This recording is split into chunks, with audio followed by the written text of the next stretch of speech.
우리가 정말 미쳤나 봐. 하버드 대학교 도서관 앞 새벽 3시 노벨 경제학상을 꿈꾸는 전교 수석 제시카, 물리학 천재 소피아, 그리고 저는 도서관 앞 잔디밭에서 몰래 춤을 추고 있었어요. 쉿! 소리 내면 안 돼. 아, 이 부분 진짜 어려운데. 제발 우리 모습 아무도 못 봤으면. 우리가 이렇게 한밤중에 몰래 연습하고 있던 건 다름 아닌 뉴진스의 하이보이 안무였죠. 여러분, 오해하지 마세요. 저희가 공부를 소홀히 한 건 아니에요. 낮에는 열심히 미적분과 씨름하고 경제학 교수님 앞에서는 진지하게 금리 정책을 토론했답니다. 다만 해가 지고 나면 우리는 한국 아이돌로 변신하는 이중 생활을 하고 있었을 뿐이에요. 그런데 이게 다가 아니에요. 저희의 진짜 이야기는 이제 시작이거든요. 하버드 최고의 전통 동아리가 어떻게 K-팝 동아리로 변했는지, 중국인 클래스메이트는 왜 우리의 한국 여행에 격렬히 반대했는지, 그리고 우리가 한국에서 경험한 믿을 수 없는 일들까지. 하버드 도서관에서 시작된 우리의 특별한 여정, 함께 따라와 주실래요? 해당 사연은 해외 커뮤니티에 올라온 사연자의 실제 사연을 바탕으로 재구성된 이야기입니다. 감동세계 오늘의 사연 시작하겠습니다. 그 전에 잠깐 구독, 좋아요, 알림 설정 부탁드립니다. 안녕하세요. 저는 하버드 대학교에서 경제학을 전공하고 있는 레이첼 윌슨이에요. C 받으면 의사 된다는 하버드 농담처럼 저희 학교는 공부에 미친 천재들만 있을 거라고 생각하시죠? 절반만 맞았어요. 사실 저는 도서관에서 매크로 경제학 교재를 읽다가도 블랙핑크의 셧다운 안무를 몰래 연습하는 이중생활을 하고 있거든요. 교수님 앞에서는 진지하게 금리 정책을 토론하다가도 수업 끝나면 연습실로 달려가 K-팝 댄스를 추는 반전 매력의 소유자랍니다. 처음엔 저도 달랐어요. 하버드에 입학했을 때는 공부밖에 모르는 모범생이었죠. 한국이라고 하면 삼성이나 현대 같은 기업들이 떠오르는 정도. K-팝도 그저 지나가는 트렌드라고만 생각했어요. 근데 지금은 수업 시간에 경제 그래프 보다가도 블랙핑크 제니의 파트 브레이크 다운이 절로 흥얼거려진다니까요. 이 모든 변화는 제가 하버드 댄스 동아리에 들어가면서 시작됐어요. 200년이 넘는 역사를 자랑하는 하버드의 전통 있는 퍼포밍 아트 동아리인데요. 원래는 현대 무용과 힙합을 주로 했어요. 그러다 작년 가을 소피아라는 친구가 뜬금없이 BTS의 버터 커버 댄스를 제안했어요.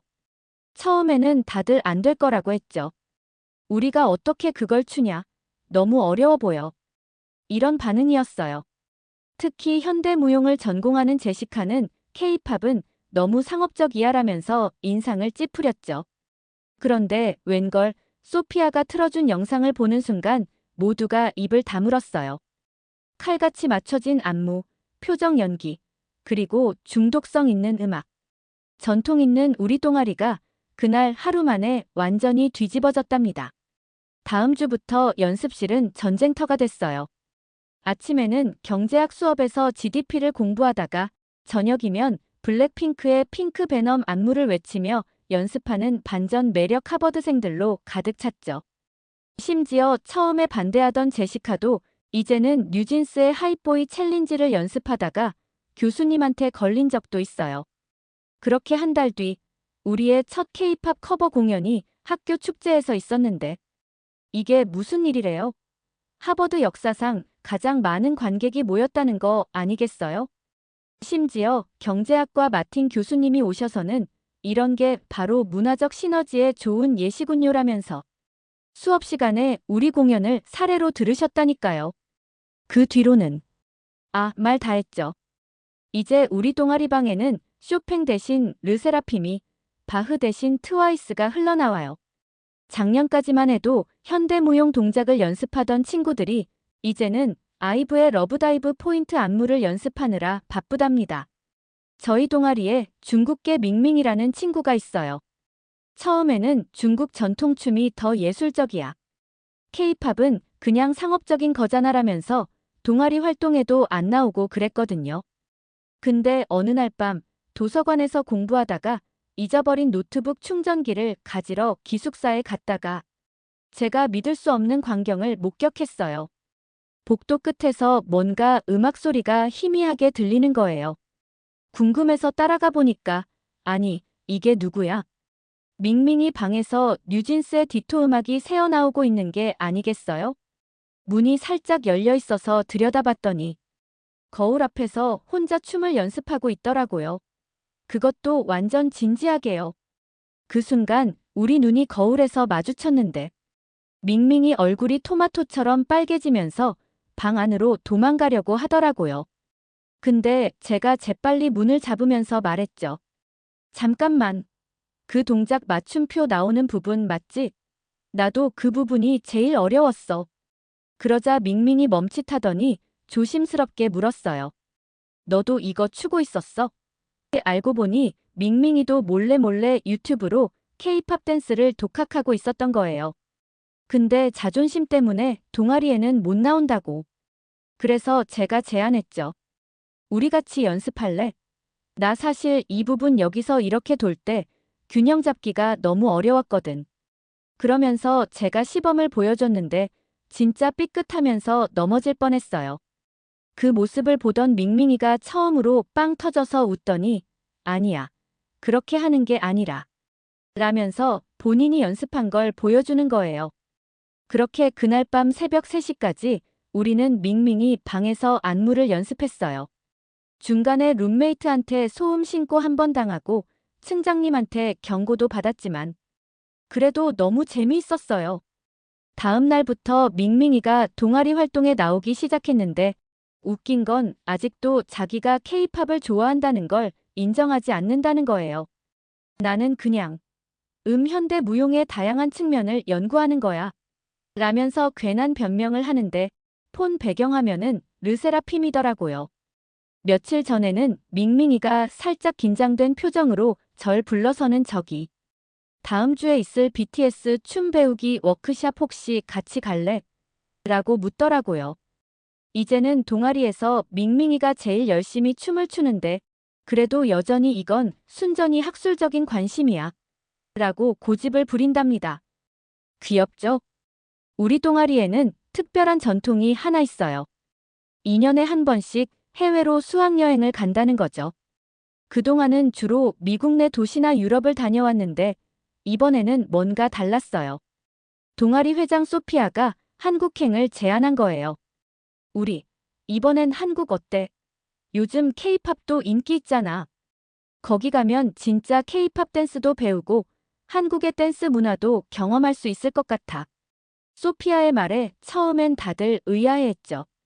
아시아까지 가는 건 부담스럽지 않을까 하는 걱정도 있었고요. 그런데 소피아가 보여준 프레젠테이션이 모두의 마음을 바꿔놓았어요. 한국의 현대적인 모습, 안전한 거리, 24시간 즐길 수 있는 문화, 특히 홍대의 거리 공연 문화는 우리 모두의 시선을 사로잡았죠. 게다가 한국관광공사에서 외국 대학생 단체를 위한 특별 지원 프로그램도 있다고 하더라고요. 그런데 여기서 예상치 못한 상황이 벌어졌어요. 중국인 유학생 밍밍이 강하게 반대하기 시작한 거예요. 왜 하필 한국이어야 해? 중국이 아시아의 중심이고 더 오래된 문화를 가진 나라야. 진정한 아시아를 경험하고 싶다면 중국으로 가야지.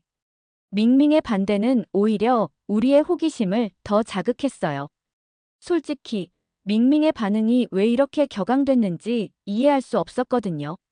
밍밍도 인정은 안 하지만 K-팝도 좋아하고 한국 음식도 즐겨 먹으면서 왜 그러는 걸까요?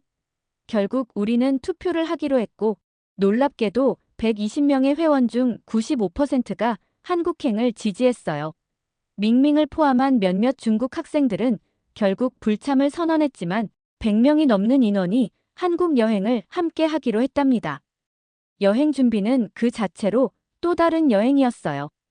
매주 목요일 저녁이면 도서관 스터디룸에 모여 한국어를 배웠죠.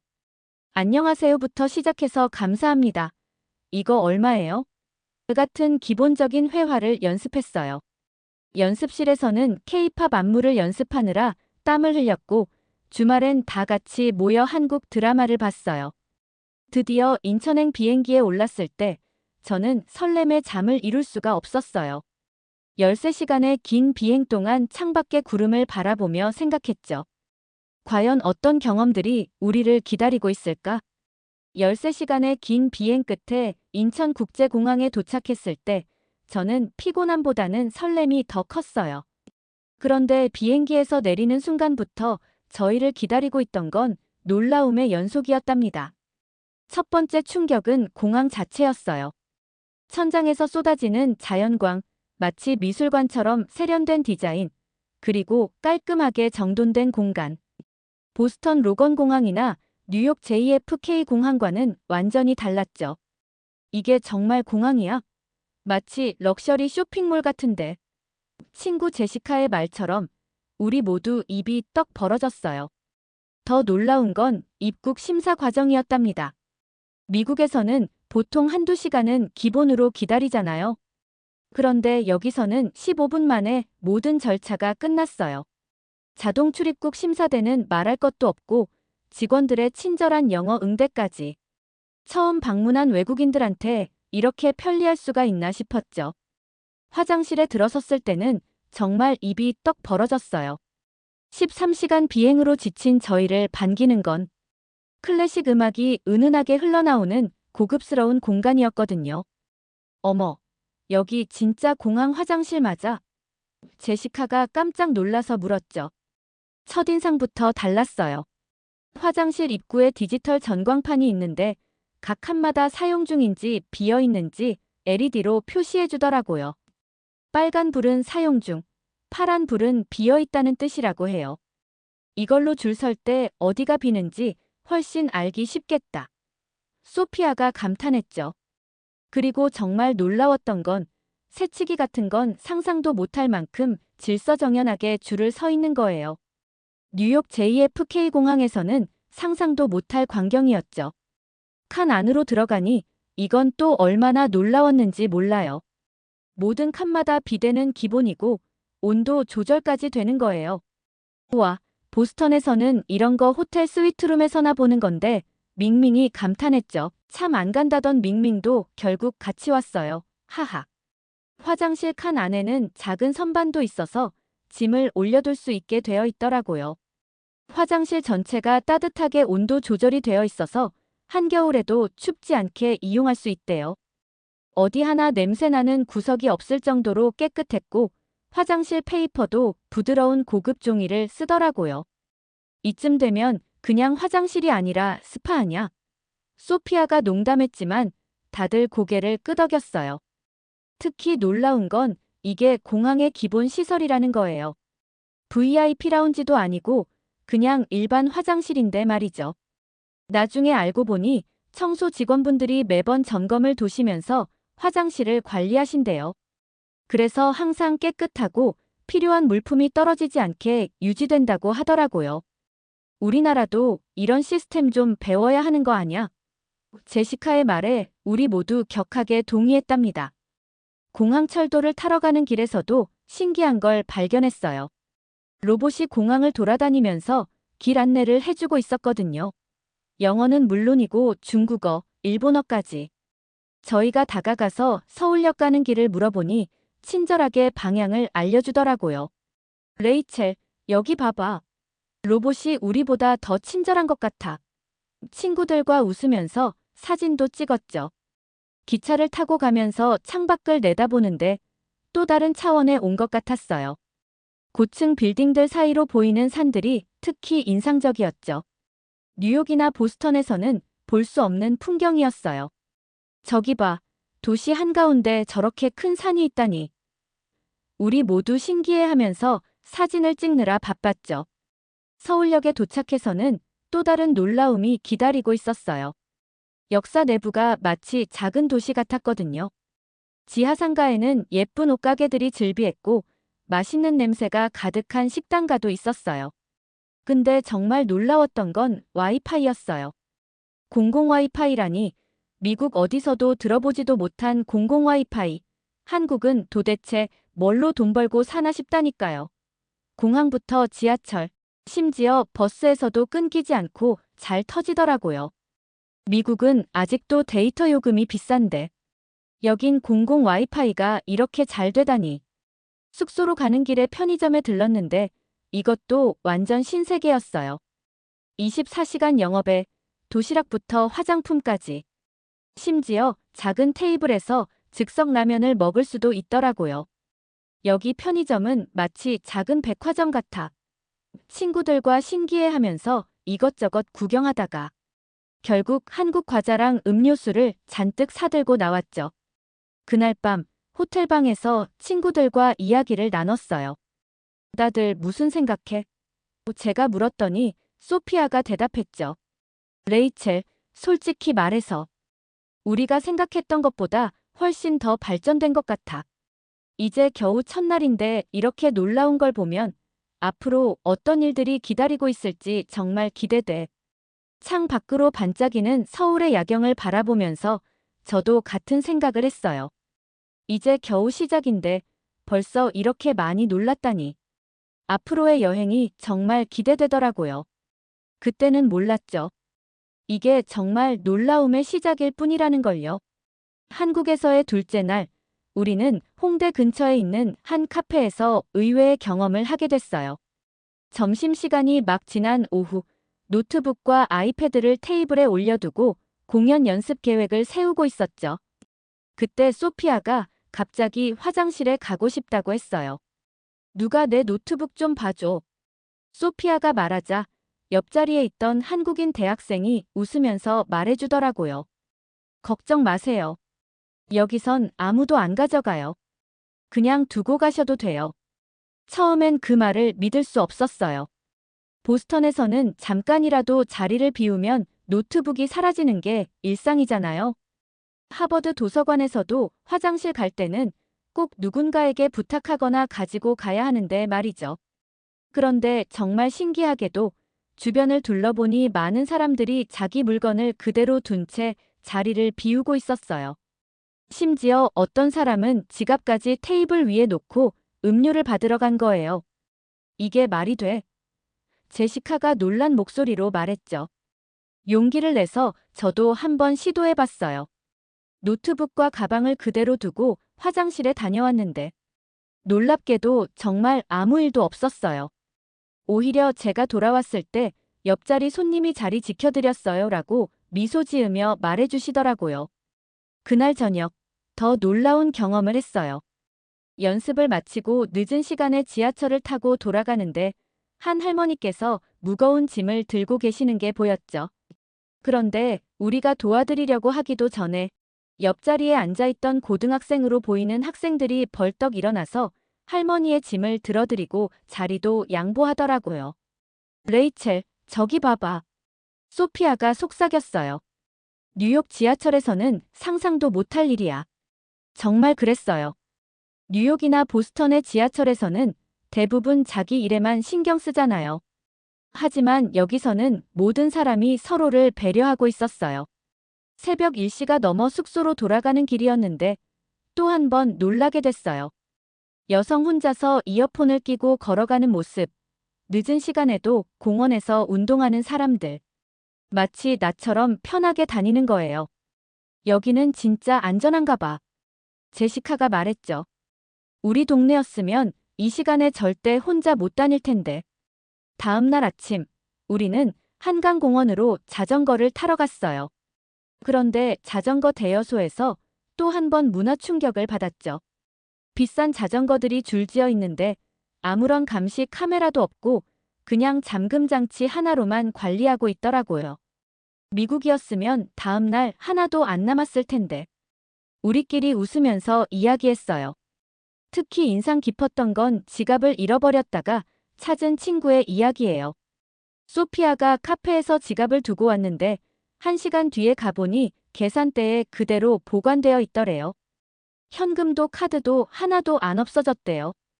우리나라에서는 상상도 못할 일이야. 여기 사람들은 뭔가 다른 것 같아.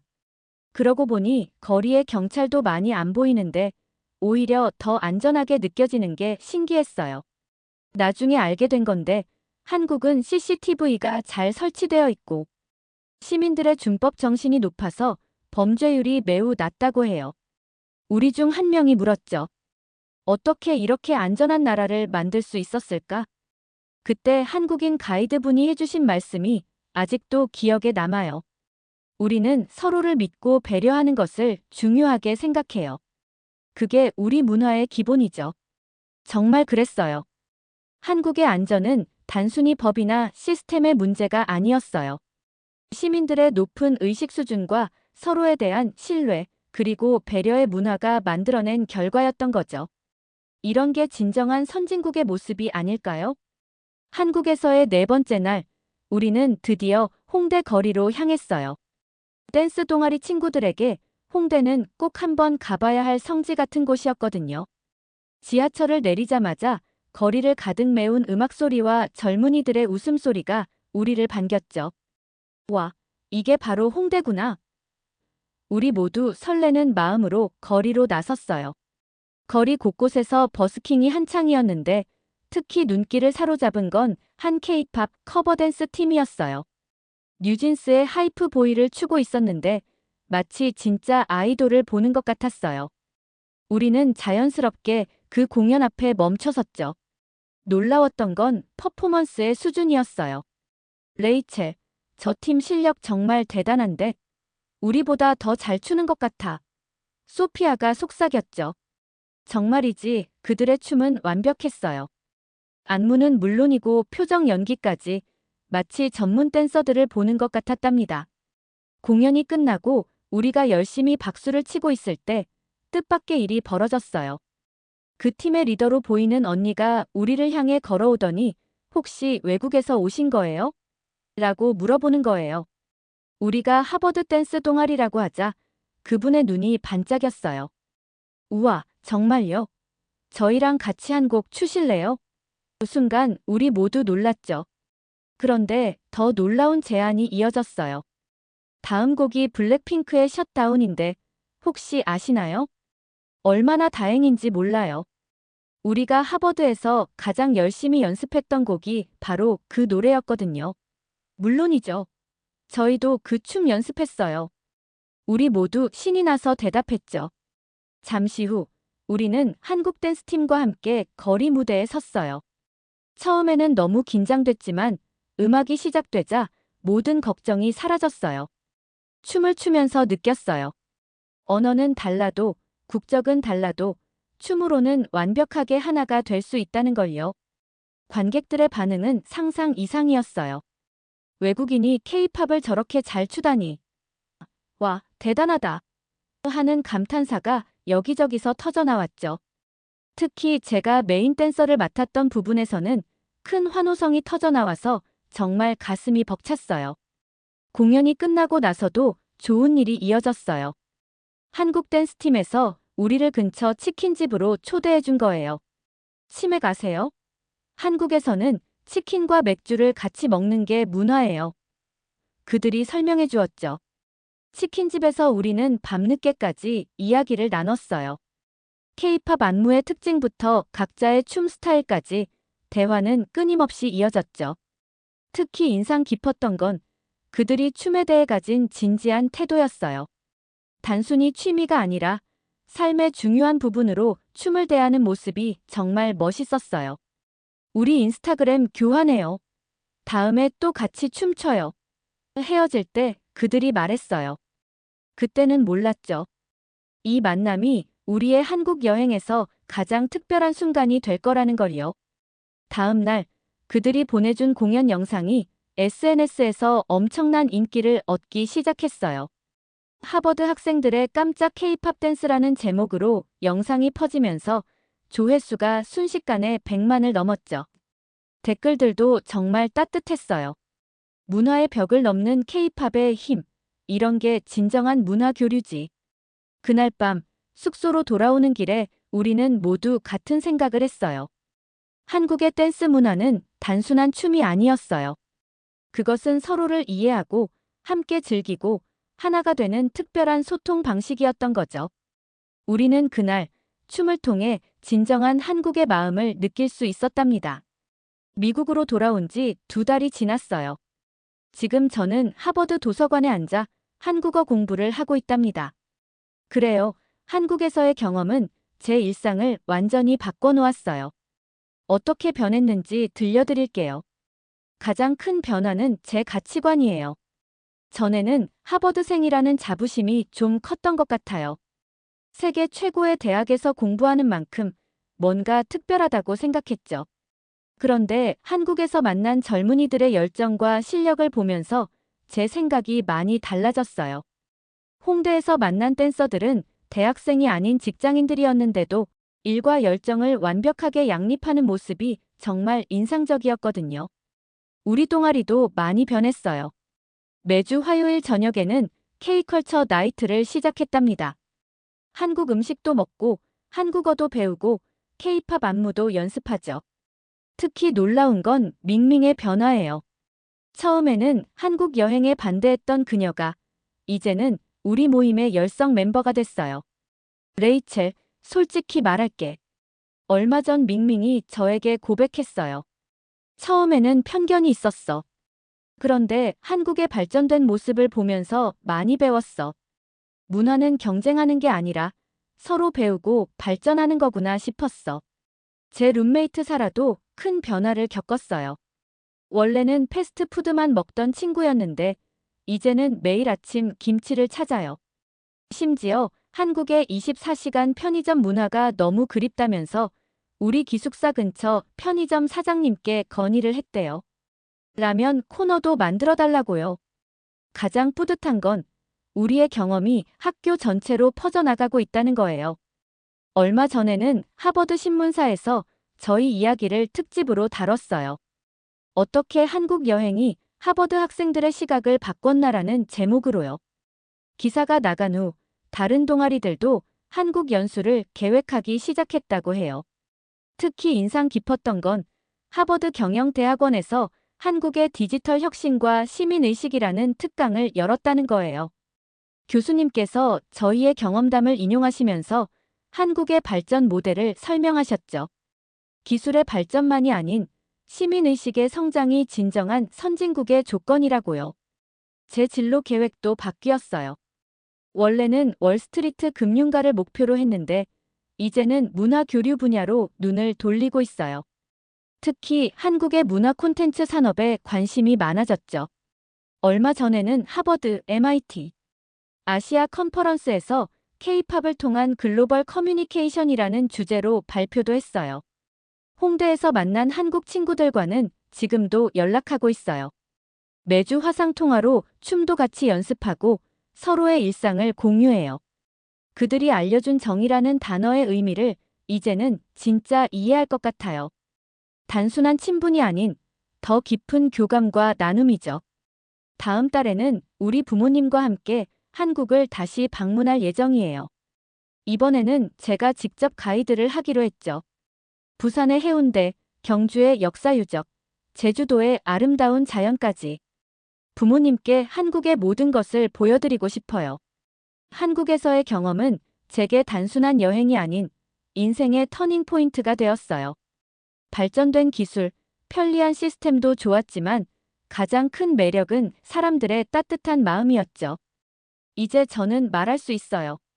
진정한 선진국은 단순히 경제력이나 기술력이 아닌 시민들의 의식 수준과 서로에 대한 배려로 결정된다는 것을요. 제 이야기가 여기서 끝나는 건 아니에요. 이제 시작이죠. 앞으로도 저는 한국과 미국 두 문화 사이의 다리가 되어 더 많은 사람들에게 한국의 매력을 전하고 싶어요.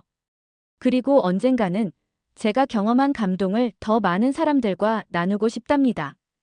여러분, 레이첼과 하버드 댄스 동아리 친구들의 한국 여행 이야기 어떠셨나요?